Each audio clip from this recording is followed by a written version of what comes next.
આજથી થોડાક દિવસ પહેલા વાવ થરાદમાંથી શિવનગર વિસ્તારની મહિલાઓએ જે દારૂ અને ડ્રગ્સ મુદ્દે ધારાસભ્ય જિગ્નેશ મેવાણીને રજૂઆત કરી ત્યારબાદથી ગુજરાતની રાજનીતિ જબરજસ્ત ગરમાઈ છે।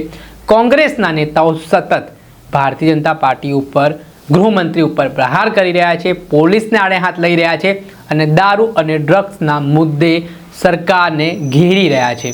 ત્યારે આ મુહિમ છે તે જન આક્રોશ રેલી દરમિયાન ધારાસભ્ય જિગ્નેશ મેવાણીએ સતત જાહેર મંચ પરથી નિવેદન આપ્યું, તેના કારણે રાજકારણ ગરમાયું। ત્યારબાદ આ મુદ્દો હજી પણ શાંત થવાનું નામ નથી લઈ રહ્યો। ધારાસભ્ય જિગ્નેશ મેવાણીએ રીતસરની જાણે કે નેમ લીધી હોય તેવી રીતે તેઓ કહી રહ્યા છે કે આ દારૂ અને ડ્રગ્સ મુદ્દે અમે સાંખી નહીં લઈએ। તેમણે એટલું કહ્યું કે અમે જેમ ચેલેન્જ આપી છે ગૃહમંત્રીને કે દારૂ અને ડ્રગ્સનો જે મામલો છે, દૂષણ છે તે બંધ કરાવી બતાવે, ત્યારે આ બાબતે તેમણે કહ્યું કે ગૃહમંત્રી મને ચેલેન્જ આપે તો જો અમે નિષ્ફળ નીવડાવવા માંગીએ છીએ કે આ કેવી રીતે બંધ ના થઈ શકે। તેમણે બનાસકાંઠા જિલ્લા કલેક્ટર કચેરીએ જઈને શું વાત કહી તે સાંભળો।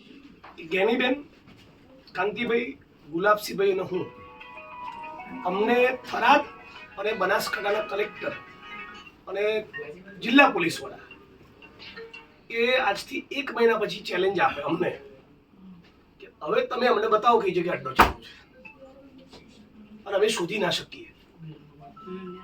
હવે કઈ જગ્યાએ જુગારનો અડ્ડો, દારૂનો અડ્ડો, કુટણખાનો કે ડ્રગ્સ કે ગાંજો ક્યાંય મળતું નથી। અમારી ચેલેન્જ છે કે તમે અમને શોધીને બતાવો। આવી ચેલેન્જ થરાદ અને બનાસકાંઠાના જિલ્લા પોલીસ વડા અને બંને કલેક્ટર અમને આપે અને અમે ઈચ્છીએ છીએ કે અમે નિષ્ફળ જઈએ। અમે ઈચ્છીએ કે કોઈ પણ પત્રકારે કે યુટ્યુબરે દારૂના ફોટા કે વિઝ્યુઅલ્સ મીડિયામાં ચલાવવા ના પડે। અને આ જો ના થાય તેનો મતલબ એમ છે કે ક્યાંક ને ક્યાંક જિલ્લા પોલીસ પ્રશાસન એ આમાં ઇન્વોલ્વ છે અને આમાં ઇન્વોલ્વ હોવાનો મતલબ કે ફોજદારી ગુનાના આરોપી છે।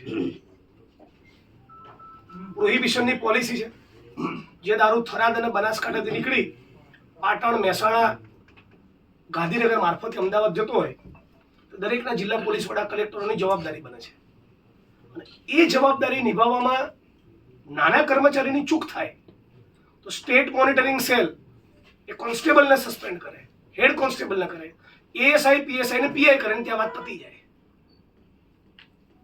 એની ઉપર એસપી કે આઈજી ની પૂછપરછ પણ થતી નથી કે 365 દિવસમાંથી ઓછામાં ઓછા 300 દિવસ તમારા જિલ્લામાં રાજસ્થાનનો દારૂ આવ્યો કઈ રીતે।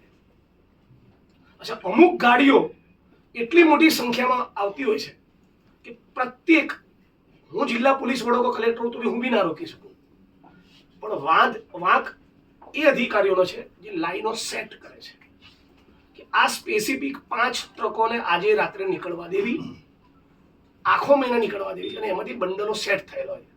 આવું આપણા બનાસકાંઠાના થરાદમાં ના થાય એ અમારી લાગણી તમે ઉપર પહોંચાડો। આ મુદ્દા નંબર 1। મુદ્દા નંબર 2 કે પોલીસના નાના કર્મચારીઓ માટે પણ અમે કંઈક કહેવા માંગીએ છીએ કે જે ગૃહ વિભાગે સ્પેસિફિક મારી વિરુદ્ધ પ્રોટેસ્ટ કરાયો, એ ગૃહ વિભાગને અમારી લાગણી પહોંચાડો કે તમામ પોલીસ કર્મચારીઓનો યુનિયન બનાવવાની પરમિશન આપી દે, એસઆરપી ના જવાનોની પોતાના જિલ્લા બહાર બદલી ના થાય, ગ્રેડ પેનો લાભ મળે અને સ્ટેટ મોનિટરિંગ સેલની રેડમાં ફક્ત કોન્સ્ટેબલ, હેડ કોન્સ્ટેબલ, પીએસઆઈ પીએને સસ્પેન્ડ કરવામાં ના આવે। તમારે કાર્યવાહી કરવી હોય તો એસપી અને આઈજી ને બી કરો, ઇન્કવાયરી કરો લો એન્ડ ઓર્ડરના એડીજીપી ની કે શું કરે છે, એમની બી જવાબદારી બને છે ને। એટલે આ નાના કર્મચારીઓ માટે લાગણી હોય તો ટ્રુ સેન્સમાં લાગણી બતાવે આ રીતે। એમને પોલીસ યુનિયન બનાવવાની તમે છૂટ આપો, એમને ગ્રેડ પેનો લાભ આપી દો। મોડલી પ્રથા મુજબ આ રાજ્યના જિલ્લા પોલીસ વડાઓ કેટલાક બેશરમ બની બૂટની દોરી બંધાવે છે કોન્સ્ટેબલ જોડે।